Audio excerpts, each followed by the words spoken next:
All right, good morning. Welcome to the best day ever. I'm so glad you're here. I'm so glad you're here. I'm so glad you're here. I'm so glad you're here. I'm so glad you're here. I'm so glad you're here. I'm so glad I'm here. Yeah, thank you. Well, you know, I've been having a lot of gratitudes this week because I have a lot of friends who live in Santa Rosa. I have a lot of friends displaced. Reverend Linda's sister is displaced right now, many of whom do not know. They haven't been able to go back to see if their houses are still there. One person I know, his father lost his house, almost his life. And literally he said the story was that his father, they were in bed, they were sleeping at night, and they knew that there was a possible evacuation, but they went to bed, and in the middle of the night, he woke up and he just felt something was wrong. And he looked out the window and there was a wall of flames. They said 40 feet tall, like this huge thing, and it was right there upon his house. And he had the choice to either put socks or shoes on. And they had no power in their house. And he and his wife ran out to the car, which was down the driveway at the very end, and there was already trees on fire over top the car. Their cats were in the garage, which they couldn't open the door because it was an electric garage door. And they literally had to get in the car and go. And they lost everything. And, you know, it's unfortunate that those types of events are what's needed in order for us to get the daily appreciation of the little things, right? The daily appreciation of the small things that make a big difference. But I've been in this sense of gratitude all week because I'm so blessed. I'm so lucky. I'm so grateful. And my heart goes to all of my friends and family and people who are displaced and wondering and scared right now. And I want to hold everybody so tightly. And the thing about it, though, is it reminds me about the beauty of fire. And we all know that fire is destructive. We all know that fire takes everything down. And one of the Hindu gods is Shiva, the destroyer god. But the destroyer god is not a bad god. In the Hindu religion, it's not bad. The destroyer god destroys things so the newness can come to life, can come to fruition. And there's a type of pine tree that literally it will never open its seed pods until it comes into very intense fire and flame. So the trees will not proliferate unless there's a fire to burst those pine cones open. So even in the destruction, there's always that new life. And it's such a good reminder for me because I feel that just as much as I can mourn and be in grief, and that's important. When you're losing things, when your friends are suffering, it's important to feel the grief, but it's also important to look for the new life that springs forth because of it. What I love is, you know, there's a lot of the Sonoma Strong posters. I have friends who are in the place with the masks on at Center for Spiritual Living Santa Rosa, and they're taking in people, and my friend Donna Starr, she's a ministerial student. She's also works there, and she was, you know, she keeps posting these pictures of how much love, just overwhelming love she's received. And the same with Reverend Carol Huntley, who's also been evacuated, Reverend Marie Shelton, and my good friends Melissa and Z Egloff and Melissa Felipe. And I called Melissa, and they literally, when they were evacuating, they actually had to drive through a place where there was fire across the road, and they were stuck into traffic, and they're like, "Are we going to sit here and burn?" Like, you know. But fortunately, their house is still safe, but they had to drive through when they were evacuating, and Melissa was in tears on the phone with me on how much love she's received. So much love. So much gratitude.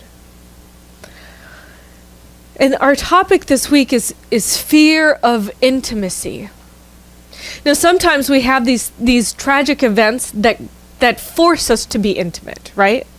Like you can't not be intimate with somebody whenever they've lost their house or they don't know what's going on in their life. You can't not be.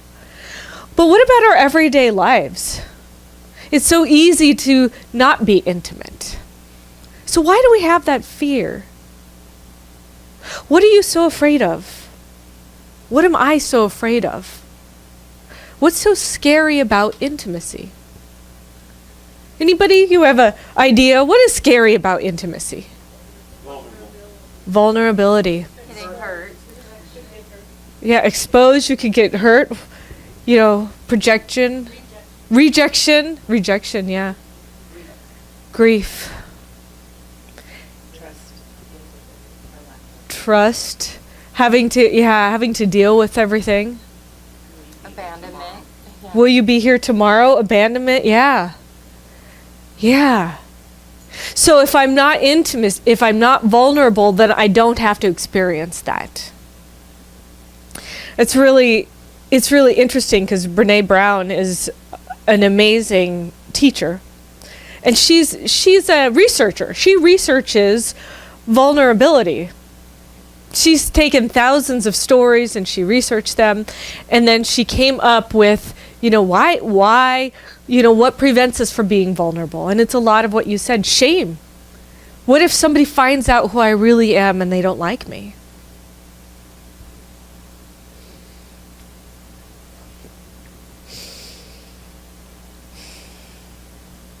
She has a story of this woman named Gay Gaddis.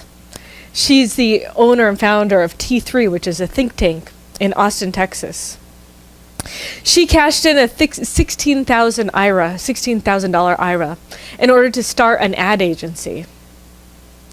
And she built that ad agency into the largest advertising agency wholly owned by a woman.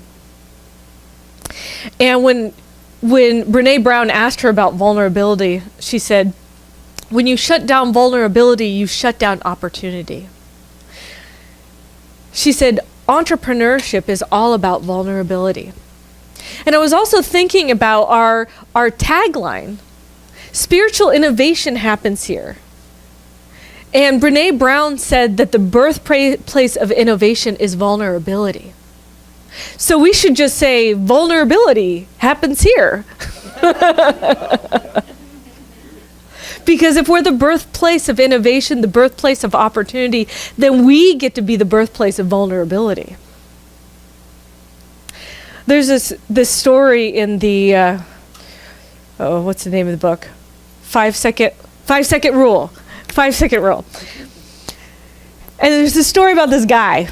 And this guy, he's single, and he sees a girl in a bar. Now, what do you imagine is going on through his head?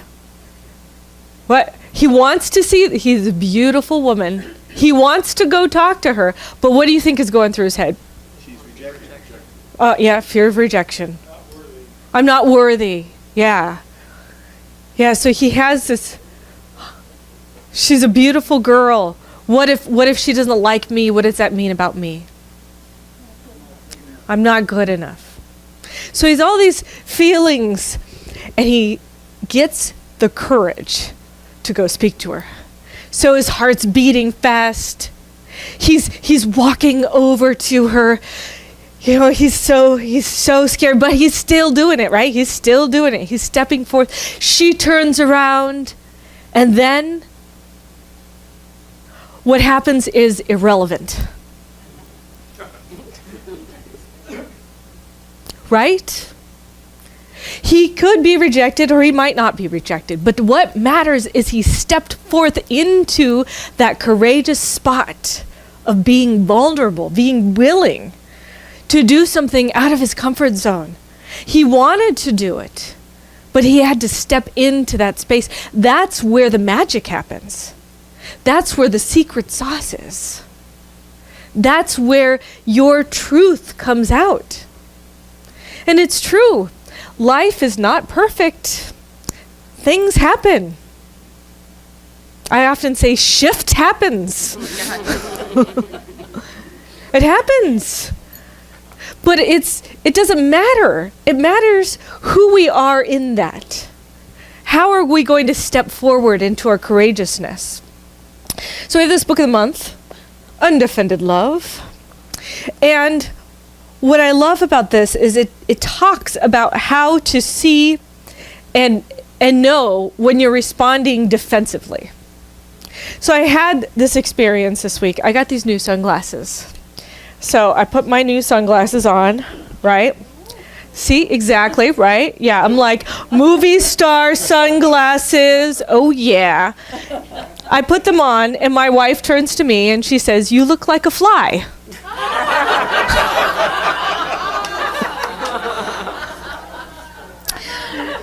So...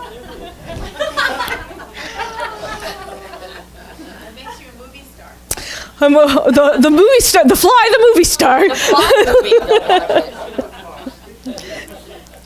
So in the book, they suggest this technique called stop, look, and listen, where we tune into our emotional reactions and on situations that are both serious and trivial.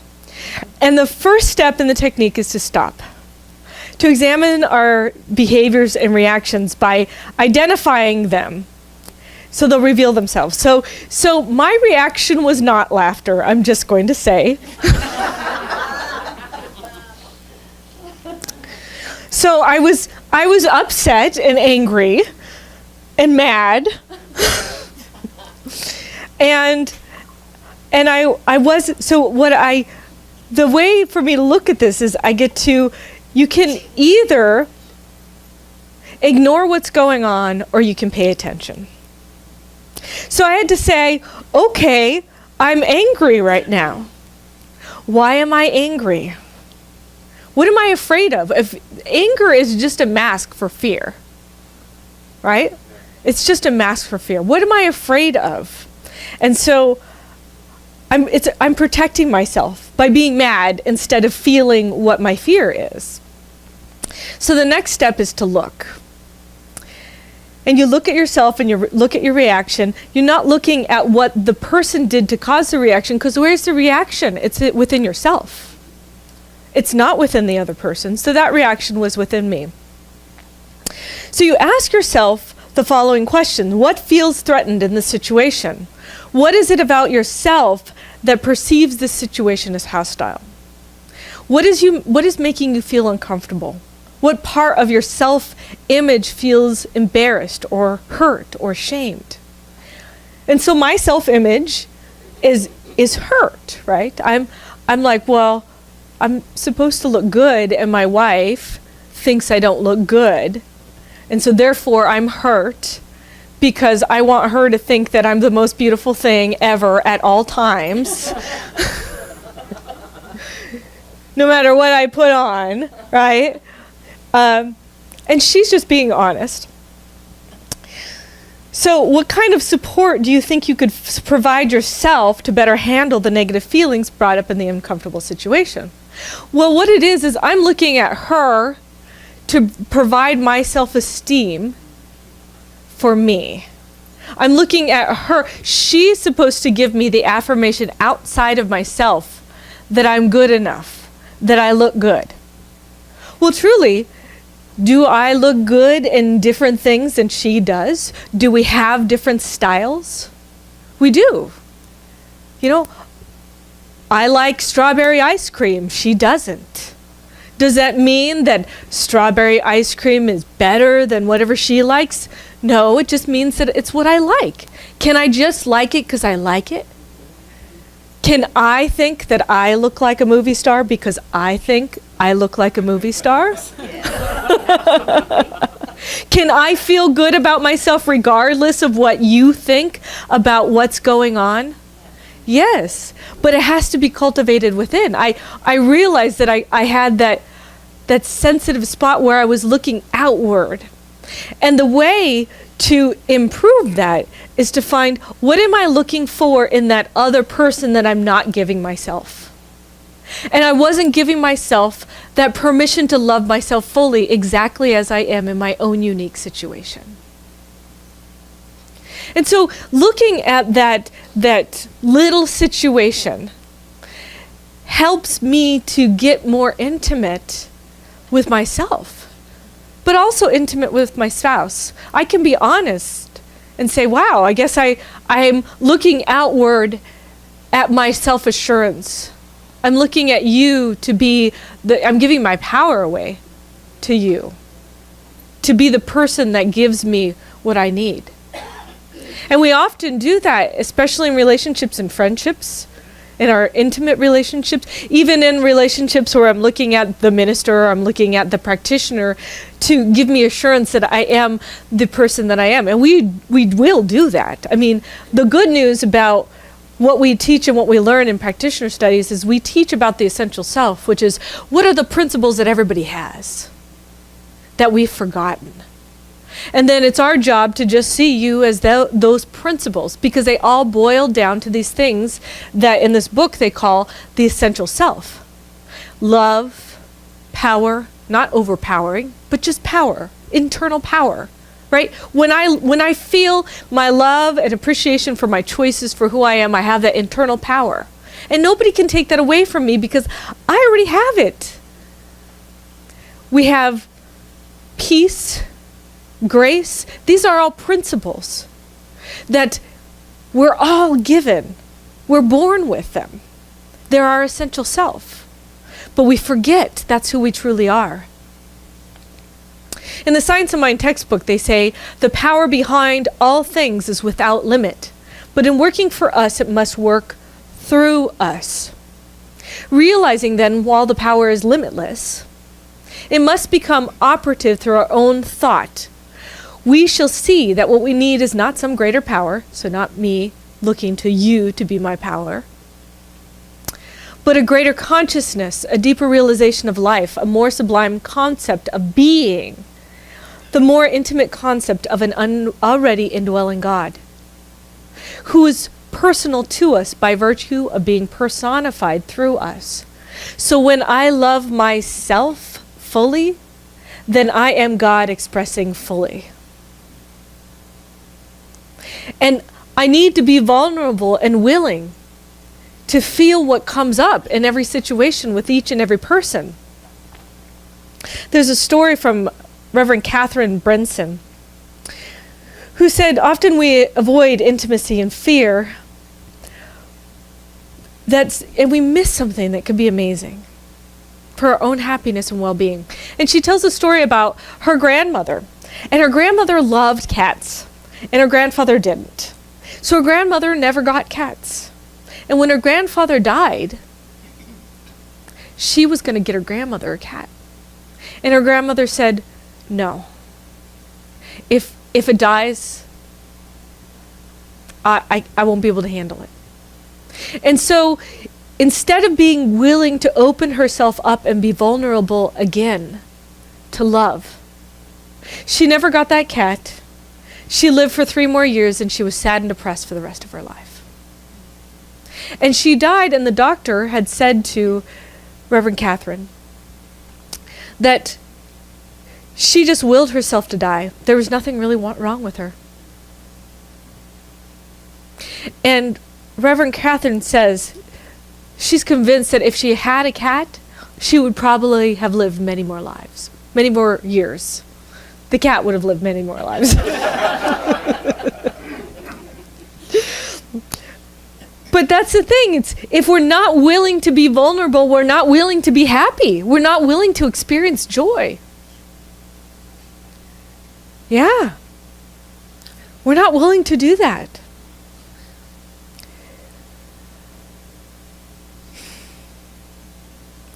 Brene Brown says, if there's anything I've learned over the past decade, it's this: our willingness to own and engage with our vulnerability determines the depth of our courage and the clarity of our purpose. So if you're feeling like you need a little bit more joy or a little bit more gusto in your life, then I want to encourage you to start being a little bit more vulnerable.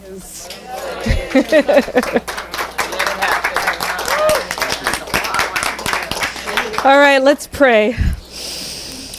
I'm so grateful for the opportunity to be here and to be vulnerable. I know that my essential self is that love, that divine expression, that I am that divinity, that aspect of the quantum field that is seeking to be individualized through my unique expression. And so I reflect that love that I am this week through myself and through each and every person I come in contact with. I know and claim that each and every person here is shifted and gifted and transformed into an awakened being where love seeks love, where love reveals love, where love empowers love. And I declare that this is truly creating a world that works for everyone. And so I surrender to that idea. I surrender to the idea that the fires that are happening in Northern California are just bringing about more love. That there's nothing that can stop us from opening up ourselves to that greater sense of wholeness. And so I declare that each and every one of us surrenders that mask of trying to be somebody or something else. And that each and every one of us taps into that heart stone, that deep, warm, cozy light of love that is our true essence. And so as I surrender to that, I know and claim that I'm guided and sustained and directed this week by that infinite power and presence that creates safety everywhere that I go. I'm grateful to know that for myself and for each and every person here, each and every person listening online, each and every person who comes in contact with each and every person here. I know that it does spread this love like a wildfire, and it opens our hearts up to that greater sense of wholeness and well-beingness. And so I surrender into that, releasing this prayer, letting it go, letting the infinite do all the rest of the work. I am grateful, and so it is. So it is.